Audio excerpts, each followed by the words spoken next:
Vamos ficar de pé, em reverência à palavra do Senhor. Em Atos 2,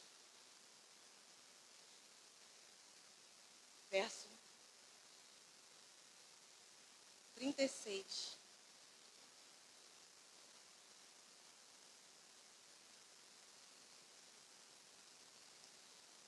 Atos 2, verso 36. O discurso de Pedro.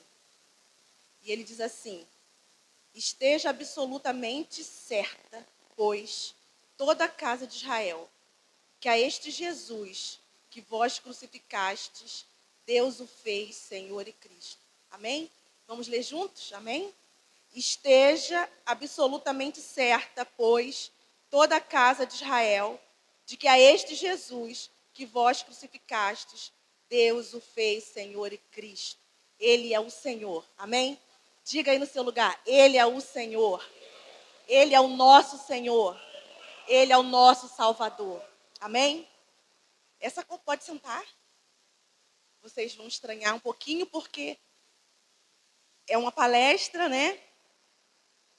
E nós estamos mais acostumados com pregação. Mas esse primeiro tema, essa palestra, esse primeiro tema, o que Deus colocou no meu coração foi sobre a igreja que se adora. E que aquele outro versículo que está ali, Lucas 4:8, é quando o diabo tenta a Jesus, né? E Jesus diz a ele: somente ao Senhor adorarás, e somente a Ele prestarás ou darás culto. Amém? Nós somos uma igreja cristocêntrica. Nós somos uma igreja que presta culto somente ao Senhor e que adora somente ao Senhor. Amém? E quando Deus colocou esse tema, né, no nosso coração, né, nós conversamos muito sobre isso e fomos orando e pedindo a Deus que nos direcionasse sobre o que falar, nos direcionasse sobre o que nós mesmos precisamos ouvir e muitos outros que estivessem aqui precisassem ouvir. E o primeiro slide diz assim, amém? O primeiro slide diz assim: a Igreja de Cristo sempre precisou lidar com filosofias mundanas que tentavam comprometer a adoração exclusiva somente ao Senhor e também contra os seus próprios desejos. Se a gente olhar um pouco para trás, né, eu quero falar sobre o humanismo. E eu quero explicar o que é o humanismo. O humanismo renascentista foi algo, né, que aconteceu ali na Idade Média. E a Igreja Católica, como nós sabemos, começou a se desvirtuar um pouco, né, do Evangelho, do verdadeiro Evangelho. E a Igreja Católica começou a praticar ou a crer em salvação pelas obras e muitas outras coisas. Então, o que aconteceu ali na Idade Média? Nós tentando olhar um pouco para trás. O humanismo... Pode deixar, Gabriel. Obrigada. O humanismo, ele tenta reconstruir a história através da razão humana e não da religião. E ele é dividido em dois: o humanismo teológico e o humanismo secular. E nós aqui, para nós interessa agora o humanismo secular e o humanismo teológico. O que ele faz? Ele prioriza o homem em detrimento de Deus. Ele nega a autoridade superior de Deus sobre o ser e ele exalta a racionalidade da fé. É uma mudança de cosmovisão. Por quê? Lá na Idade Média, antes, né, de acontecer esse problema com a Igreja Católica, essa distorção, esse desvio, a Bíblia regia a sociedade. Como hoje também está acontecendo isso conosco, hoje em 2024. A Bíblia, ela regia a sociedade. Os padrões e os princípios, eles eram cristãos. Eles eram padrões e princípios bíblicos. De repente, houve uma mudança de cosmovisão. A cosmovisão deixou de ser cristã e passou a ser uma cosmovisão secular. Ou seja, começaram a tirar Deus. Começaram, como hoje também, a tirar Deus das escolas. Hoje também, a tirar Deus da sociedade. Hoje também, nós vemos pessoas que tiram Deus das suas vidas. os padrões que regem a sociedade, eles não são mais padrões cristãos e bíblicos. E o que acontece? Cada vez a sociedade fica mais degenerada. Cada vez a sociedade fica mais destruída, porque o Senhor e os seus princípios foram tirados da sociedade. Um momento, por favor. Houve uma transição da cosmovisão e humanismo teológico. Hoje ainda acontece isso. Uma transição de uma cosmovisão cristã, como nós temos visto, e o que tem entrado é uma cosmovisão secular. É uma cosmovisão que rejeita Deus e tira Deus da sua sociedade e das coisas que acontecem. Então, o que a gente vai fazer aqui? Nós vamos olhar um pouquinho para trás, tá, Gabriel? Nós vamos olhar um pouquinho para trás. Estamos ali na nossa conferência em 2024, combatendo as influências da mentalidade humanista que tenta desfigurar a glória de Deus e descaracterizar a igreja de Cristo Jesus. Essas influências, essa mentalidade humanista, ela tenta desfigurar a glória de Deus. Faz Deus parecer um pouco menor do que ele realmente é. Faz com que a distância entre nós e Deus, que é infinita, pareça pequena. A diferença entre nós e Deus pareça pequena. Porque é uma mentalidade humanista que tenta desfigurar a glória de Deus e descaracterizar a noiva de Cristo. Isso nós estamos tratando na conferência de 2024 da ICNV Magé. Quando a gente olha para trás, tá? A setinha ali para trás, nós vemos isso na Idade Média. Foi a necessidade da reforma protestante. Por quê? Eles tiraram Deus e colocaram o homem no centro. Fizeram com que a razão, as emoções e as filosofias mundanas ou humanistas do homem, que colocavam o homem no centro e foram tirando Deus. Então, houve a necessidade da reforma protestante com Lutero. Se a gente olhar um pouco mais para trás, você vai perceber que os apóstolos também enfrentaram isso no Novo Testamento. Eles tiveram que lutar contra influências humanistas e mundanas que tentavam entrar na igreja de Cristo. Para quê? Para desfigurar a glória de Deus e descaracterizar a noiva de Cristo. Paulo fala para Timóteo, A gente resumir aquilo tudo que Paulo fala para Timóteo, 2 Timóteo, é como se ele dissesse: Timóteo, os homens serão amantes de si mesmos. Os homens serão amantes de si mesmos. Serão avarentos, pensarão no seu próprio ventre, Serão mais inimigos dos seus prazeres do que amigos de Deus, mais amigos dos seus prazeres do que amigos de Deus. Então, os apóstolos também enfrentaram isso. Se a gente olhar um pouco mais para trás, no Antigo Testamento, profetas também enfrentaram isso. A igreja, no nosso primeiro slide, sempre teve que lutar contra a influência e filosofias mundanas que tentavam adentrar o povo de Deus. A idolatria, se a gente olhar para o Velho Testamento, os astarotes, os baalins, as serpentes, as hastes, os reis que tentavam se colocar no lugar de Deus e tantas outras coisas. E Deus levantava sempre um profeta, um povo, um remanescente para lidar com isso e lutar contra isso.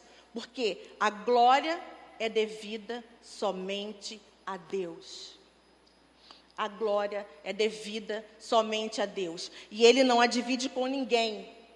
Por isso que Jesus diz lá no deserto: olha, somente ao Deus adorarás e só a Ele prestarás culto. E também nós lemos aqui em Atos 2:36. Mas, se você olhar mais para trás ainda, nós conseguimos chegar onde? De uma forma didática. Se você olhar mais para trás ainda, você consegue ver que tudo isso é fruto do Éden.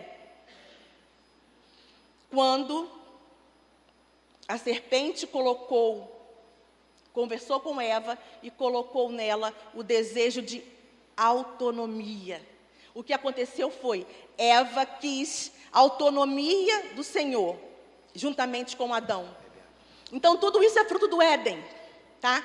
Tudo isso é fruto do Éden. Quando o homem quis viver de forma autônoma de Deus e virou as costas para Deus. a preleção de sábado nos ajudou muito. A Norma Braga disse o seguinte: o homem quis se elevar à estatura de Deus, mas na verdade ele se rebaixou muito mais, sabe? Muito mais além do que o ser humano. Ele fez para si imagens de animais e quis adorar animais rastejantes. Então ela nos ajuda muito a pensar sobre isso. Na conferência, aquelas mulheres que estiveram lá vão lembrar disso. Houve uma transição de cosmovisão. E aí, Junaíra?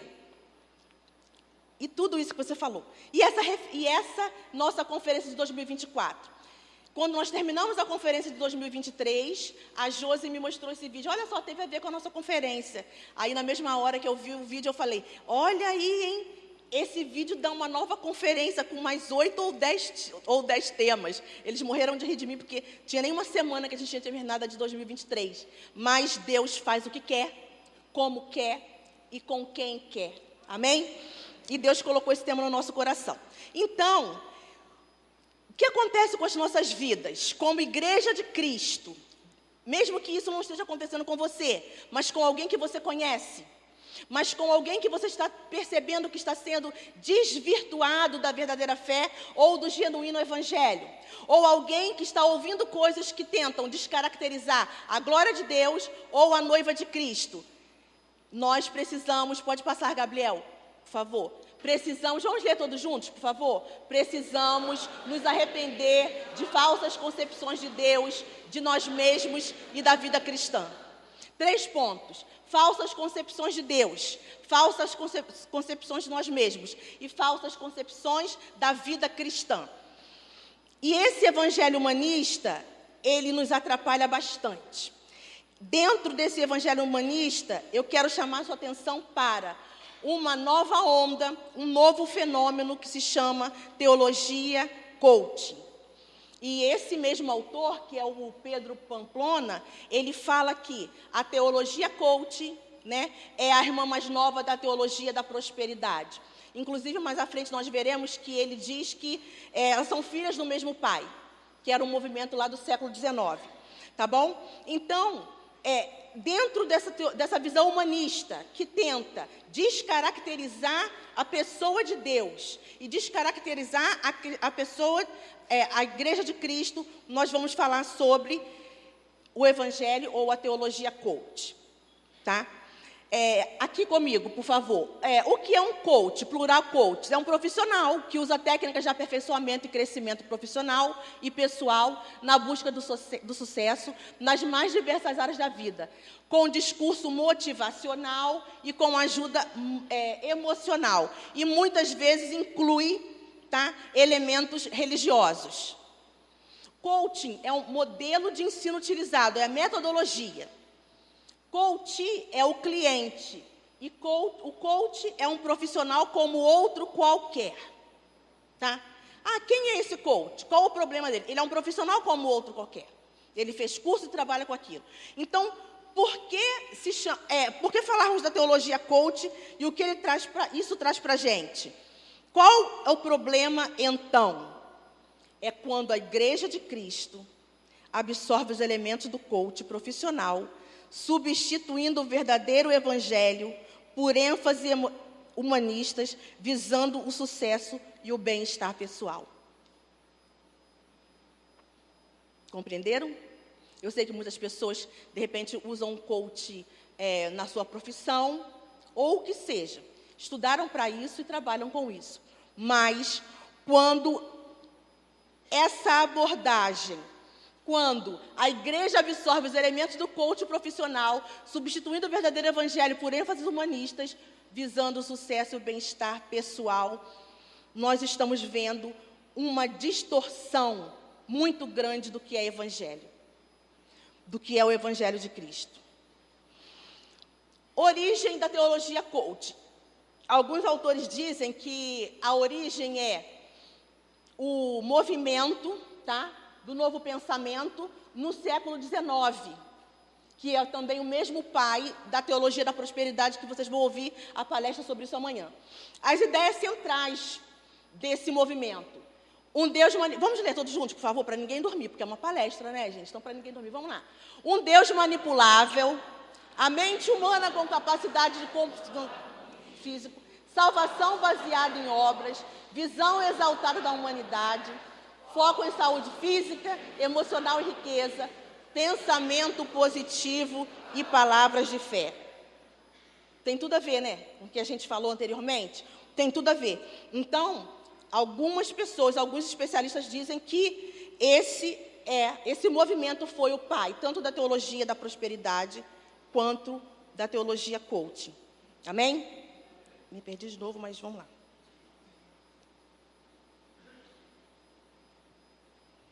Outro slide, por favor. Teologia coaching. Não é uma teologia, tá? Ela não tem um sistema de métodos, tá? Ela não é uma teologia sistemática. Ela não tem um sistema de uma relação, tá, sistemática. Mas o que ela é? Na verdade, ela é uma abordagem. Ela é uma abordagem que oferece uma narrativa divina através de textos bíblicos mal utilizados, que centraliza o homem, declarando que este é capaz e importante em valor. Nós somos capazes? Sim. Nós somos importantes em valor? Sim. Mas, quando nós olhamos para a Bíblia, nós temos que estudar a Bíblia como um todo. Nós temos que considerar toda a palavra de Deus e não tirar um texto do contexto e só enfatizar essa parte da palavra de Deus. Então, muitas vezes, você pode ouvir na internet ou nas suas mídias sociais algumas coisas que você vê na Bíblia. Só que você vai perceber a ênfase. A ênfase não é essa. Sim, o Senhor nos capacitou. Sim, o Senhor pagou um alto preço por nós. Sim, nós temos potencialidade, sim. Deus nos fez assim. Deus, com a sua graça comum, capacitou e habilitou homens comuns que não são teus filhos. Pense e imagine nós. Então, sim, nós temos, mas quando esse conjunto, sabe, quando essa ênfase em conjunto trata a palavra de Deus de uma forma seletiva, nós temos que... Um momento, por favor.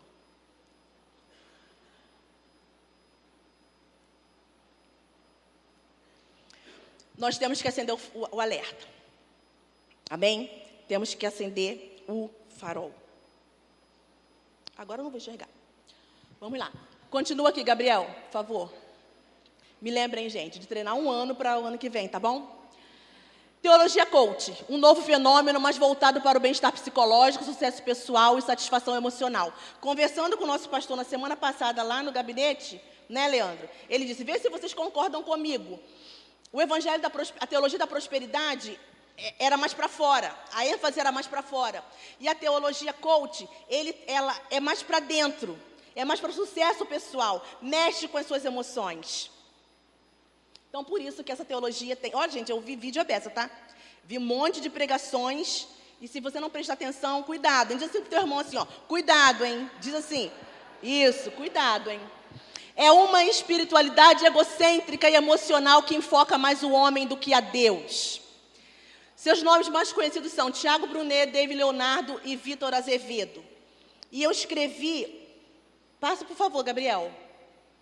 Isso. Eu escrevi... esse Ranieri aqui, Vicente, ele é um teólogo, jornalista, tá? Também trabalha com administração. O que ele fez? Ele fez um estudo de caso e ele observou pregações e falas, né, de alguns coaches para poder destacar as palavras que mais eram repetidas. E as palavras mais repetidas eram, vão lá comigo, a igreja toda comigo, nível, vencer, processo, propósito, prosperidade, liberdade, destino e resultados. Então, o que aconteceu? Ele fez esse estudo de caso e observou que essas palavras ela era repetida por várias vezes. Para quê? Para fazer com que o ouvinte se inclinasse para isso. A gente sabe que nós somos mais que vencedores em Cristo Jesus, amém? Mas nem todo dia nós vencemos as nossas lutas. Nós passamos por propósitos mas nem todos os dias nós enxergamos os nossos propósitos. Nós temos que perceber a distância entre nós e Deus. É como se nós fôssemos autossuficientes. E a autossuficiência é um atributo que pertence somente ao Senhor. Somente ao Senhor. Então, algumas frases que vocês já cansaram de ouvir, é claro, né? Jesus é o centro do Novo Testamento, da Bíblia, do Evangelho, mas de Jesus você é o centro.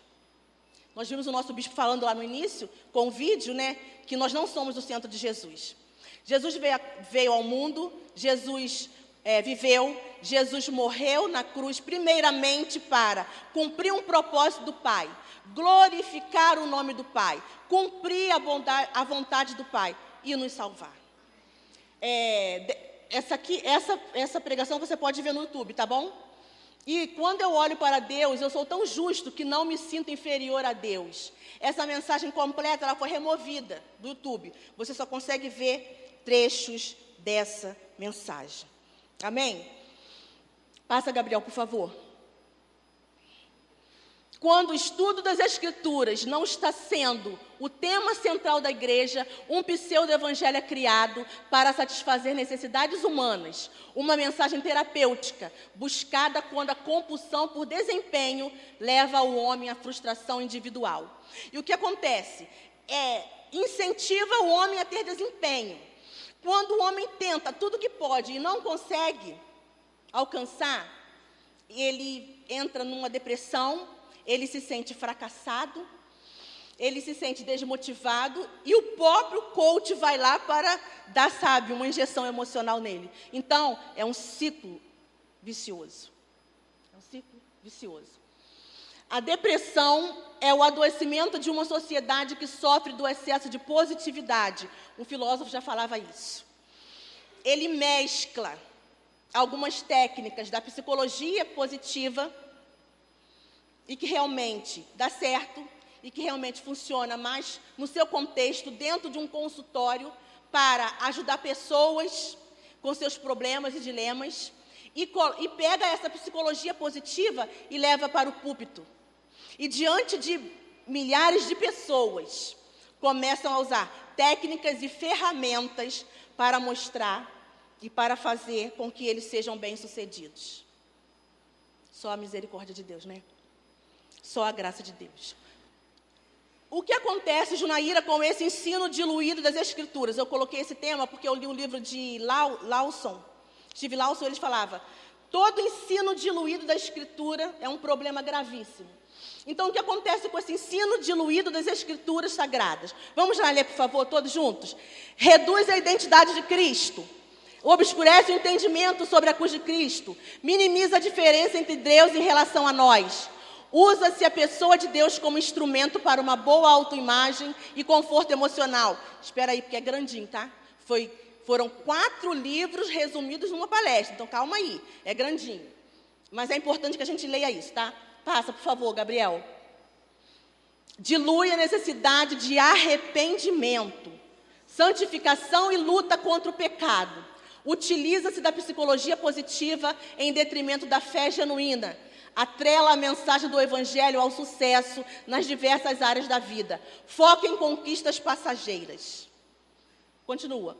Conduz a uma vida enganosamente cristã. Enfraquece a noção do custo do discipulado. Corrompe valores que deveriam ser estimados pelos cristãos.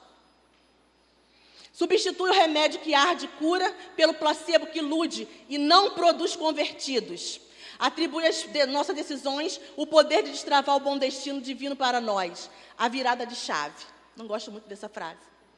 Utiliza-se de textos que falam sobre bênçãos espirituais e sobre a nova aliança, adequando-as somente a bênçãos materiais e pessoais. Reduz o Evangelho, reduz a identidade de Cristo, reduz a glória de Deus, reduz a soberania de Deus, reduz o papel da igreja, reduz a nossa necessidade de arrependimento, reduz, aquela noção que você tem de ser e de ter uma natureza adâmica. Pastor pregou na semana retrasada, Salmo 51, eu nasci em pecado me concebeu a minha mãe. Então, nós temos uma natureza adâmica. A frase que eu coloquei hoje na chamada de hoje falava sobre isso. O que ela faz? Ela distorce, ela apresenta um evangelho distorcido aos homens, elevando a sua autoimagem, né? E diminuindo, minimizando a necessidade de um Salvador. Todos nós necessitamos de um Salvador. O Deus, sabe, o verbo, ele se fez carne, ele habitou entre nós, ele desceu, porque o Pai sabia que nós necessitávamos de um Salvador. O próprio Deus veio morrer em nosso lugar. Por quê? Ele nos salvou de quê, Junaíra? Ele nos salva do inferno? Ele nos salva de ter uma vida... Não. Ele nos salva da ira do próprio Deus. Deus nos salva dele mesmo. Por quê? Ele é um justo Criador, estudamos isso na sala de compromissos. Ele é o justo Criador, ele te fez, ele tem todo o domínio sobre você, ele tem todo o direito sobre a sua e a minha vida. E quando nós diminuímos isso, nós achamos que não precisamos de um Salvador. A humanidade está perdida porque não reconhece, como lemos lá em Atos 2, 36, que Jesus é Senhor e Salvador de todos aqueles que os buscam. Então, essa teologia é perigosa, que não é uma teologia, é uma abordagem. Porque eu citei esses nomes aí, mas, na verdade, muitos outros pastores de igrejas conhecidas na internet já estão usando a abordagem em seus cultos. É uma abordagem motivacional. Um dia que você não está muito bem, você quer ir à igreja e você quer ser motivado. Um dia que você não está muito bem, você precisa ir à igreja e receber a palavra genuína, o Evangelho de Jesus Cristo. Porque é Ele que é como uma flecha e entra no seu coração. É Ele que, como uma flecha, salva a nossa vida do inferno e da ira de Deus. O Evangelho, o genuíno Evangelho de Jesus Cristo.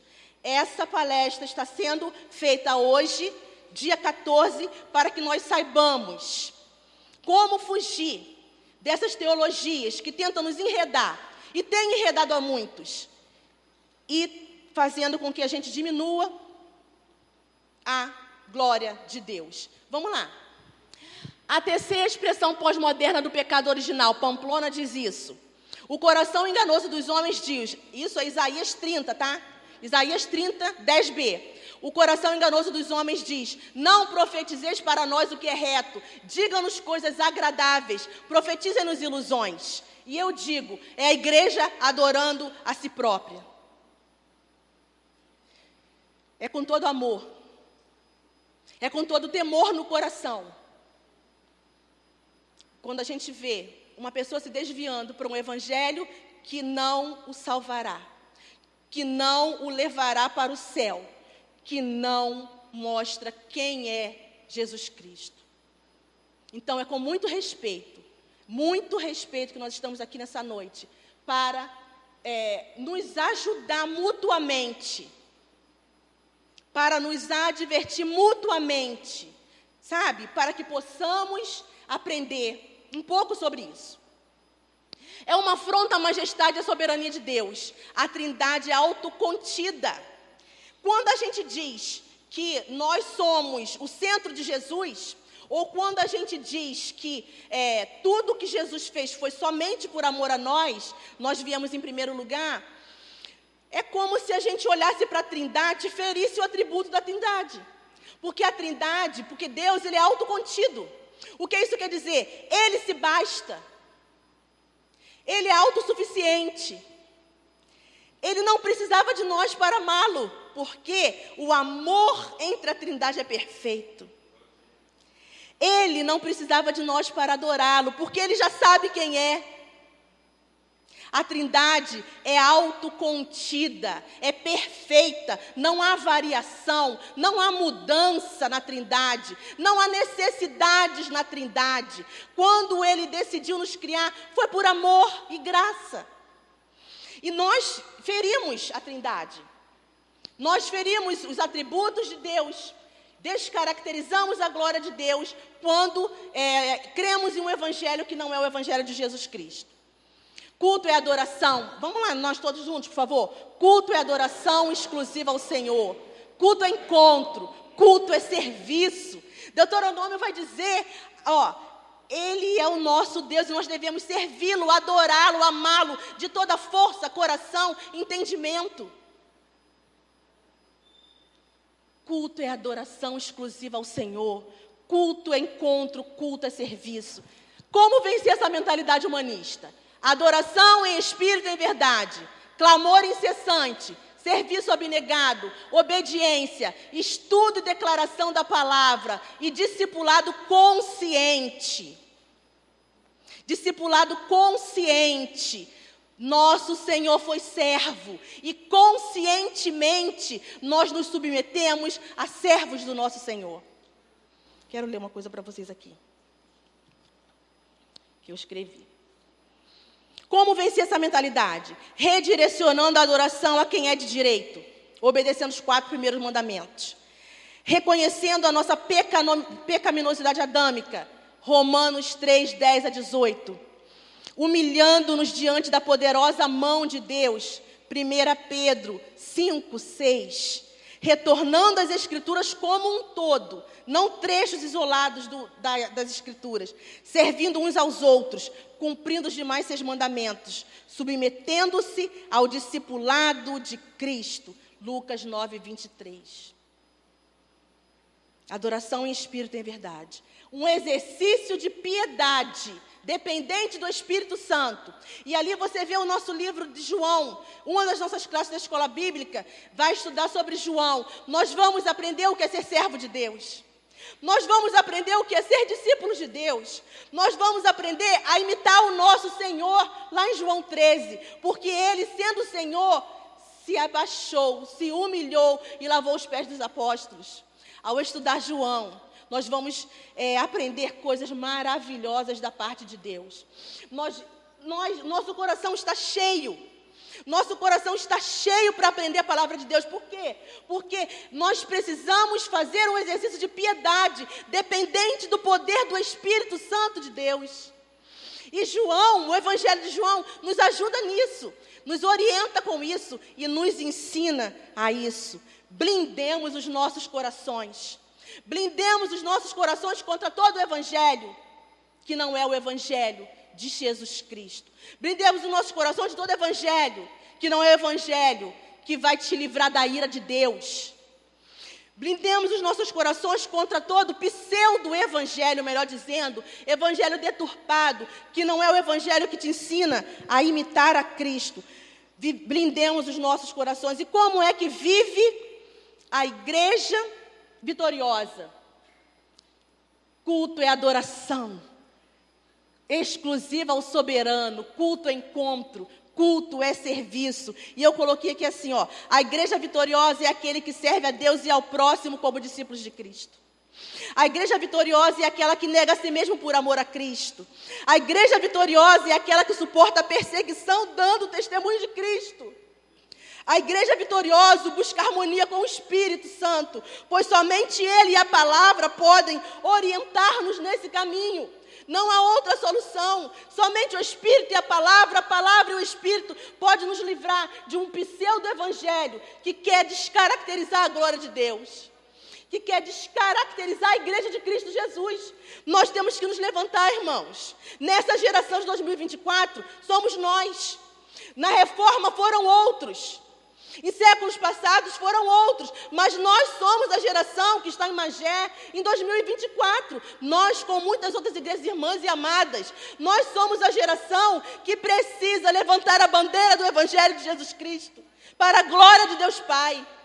Levantar a bandeira do Evangelho. Almas estão indo para o inferno, porque não conhecem o verdadeiro Evangelho de Jesus Cristo. Almas estão indo para o inferno, tendo os corações, massageados e seus egos massageados. Mas nós nos levantamos nessa noite, nós nos levantamos nessa conferência, como igreja de Cristo, como exército do Senhor, para dizer, conosco não. Nós somos servos de Deus, lavados e remidos pelo sangue de Cristo Jesus. Nós somos a noiva do Cordeiro. Nós somos a noiva do Cordeiro de Deus. Amém? Diz aqui, ó, a cruz me diz que nada do que eu possa fazer me porá na condição de reto para com Deus. Que toda a minha fé em mim mesmo e em minhas boas obras, em minha justiça, em minhas boas ações, em minhas belas ideias, não passam de trapo de imundícia, esterco e refúgio. Não há ferramenta, não há metodologia, não há método que possa fazer com que você alcance o céu. Somente a graça. Somente a graça. Somente, sabe, a graça do nosso Senhor Jesus Cristo, em nos escolher, em nos chamar, em nos comprar por alto preço, nos colocar sentados numa igreja. Nós somos a noiva, isso é maravilhoso demais. Isso é grande demais. Isso é profundo demais. Charles Spurgeon fala o seguinte: o que queremos é ganhar almas, e estas não são ganhas com discursos floridos. Pare para pensar nessa frase. Almas se arrependem mediante a pregação do genuíno evangelho de Cristo e este crucificado, como Paulo disse. A nossa cruz não é redentiva, a nossa cruz é propagativa. Somos discípulos que precisamos colocar a cruz nas costas, sim. Mas a nossa cruz não é redentiva, jamais. A nossa cruz é propagativa. Só houve uma cruz redentiva, única e suficiente, foi a cruz de Jesus Cristo, que morreu em nosso lugar e por nós. Amém? Conclusão: a mentalidade humanista está esvaziando a essência do discipulado. Isso é muito sério. Ser discípulo e ter como alvo o sucesso é antagônico. Vocês ouviram o bispo falar no início. Distorcendo o processo do discipulado, corrompendo a motivação raiz do discipulado, maculando a visão do caráter de Deus, diluindo as escrituras, sugestionando uma corrupção do propósito original da criação, porque nós fomos criados e salvos para a glória de Deus. Não é o Senhor que deve nos servir, ou servir como instrumento para um fim. Nós é que devemos servi-lo para a glória dele, porque nós fomos criados, nós nascemos. Isso é algo, irmãos, que eu falo para mim todos os dias, tá? Dias fáceis e dias difíceis. Dias de bênçãos e dias de nem tantas bênçãos assim. Você nasceu para a glória de Deus. Vivemos para a glória de Deus. Vivemos para a glória de Deus. Sabe? Então, sugestionando uma corrupção do propósito original da criação. Toda a criação, cada flor, cada inseto, cada coisa foi formada para a glória de Deus, em Cristo Jesus. A igreja que se adora estabelece o homem no centro e busca que todas as coisas cooperem para o seu bem. Isso fere, primeiro, segundo, terceiro e o quarto mandamento. Nós não somos a prioridade de Deus, mas sim a sua própria glória é a sua prioridade. Vamos lá. A igreja que se adora, todos juntos, por favor. A igreja que se adora necessita se arrepender e retornar às primeiras obras, aos princípios bíblicos, olhar para a via dolorosa, vislumbrar a cruz de Cristo, revisitar a sua própria cruz, retomar as costas e seguir o seu mestre, Senhor e Salvador. Passa agora o último, por favor, Gabriel. Coach é o cliente do coach. Vamos repetir essa frase? Nós não somos coaches, nós somos discípulos. Diga para o teu irmão, eu sou um discípulo. Nós não somos coaches, nós somos discípulos. Nós fomos comprados por alto preço, resgatados por Cristo, escravos da graça, devedores do evangelho e da igreja, mártires da fé, servos do Altíssimo, perdedores, que lá na frente, lá no céu, consequentemente vão ganhar. E esse é o lema que o pastor Edilson colocou para a nossa igreja nesse ano. Perdedores que consequentemente ganham. Nós somos a igreja de Cristo. Nós somos discípulos de Jesus Cristo. Termino aqui. Amém? Bia, morou para mim, acabou. Termino aqui. Eu gostaria que você ficasse de pé. Termino aqui meus slides, termino aqui. Gostaria que vocês ficassem de pé. E nós vamos ler um poema, tá? Todos juntos. E se você também é um discípulo de Cristo, Se veja nesse poema, porque eu me vi nele. Encarne esse poema, porque eu me vi nele. Ele é do livro de Lawson, diz assim, vamos lá, por favor. Todos. O destino foi lançado, eu ultrapassei a linha, a decisão foi tomada, eu sou um discípulo de Jesus Cristo. Eu não vou olhar atrás, desistir, desacelerar, recuar ou ficar parado. Eu não preciso de preeminência, prosperidade, posições, promoções, aplausos ou popularidade. Eu não tenho que estar certo, ser o primeiro, estar no topo, ser reconhecido, elogiado, estimado ou recompensado. Eu agora vivo pela fé, amo pela paciência, vivo pela oração e trabalho pelo poder. Meu ritmo está definido, meu andar é rápido, o meu objetivo é o céu, minha estrada é estreita, meu caminho é difícil, meus companheiros poucos, meu guia confiável, minha missão é clara. Não posso ser comprado, comprometido, dissuadido, não posso voltar atrás. Não posso ser diluído ou atrasado, não vou recuar diante do sacrifício. Não hesitarei na presença da adversidade, não vou negociar na mesa do inimigo, não vou ponderar na feira da popularidade, nem vaguear no labirinto da mediocridade. Eu não vou desistir, recuar, relaxar ou me calar, até ter orado, pregado e sustentado de pé a causa de Cristo. Eu sou um discípulo de Jesus Cristo. Devo ir até que Ele volte, devo até que Ele caia, pregar até que todos saibam e trabalhar até que Ele venha. E quando Ele vier, obter o que é seu, Ele não terá problemas em me reconhecer. As cores da minha bandeira estão voando alto, elas são evidentes para que todos vejam. Eu sou um discípulo de Jesus Cristo. Nós somos discípulos de Cristo, nós não somos coaches.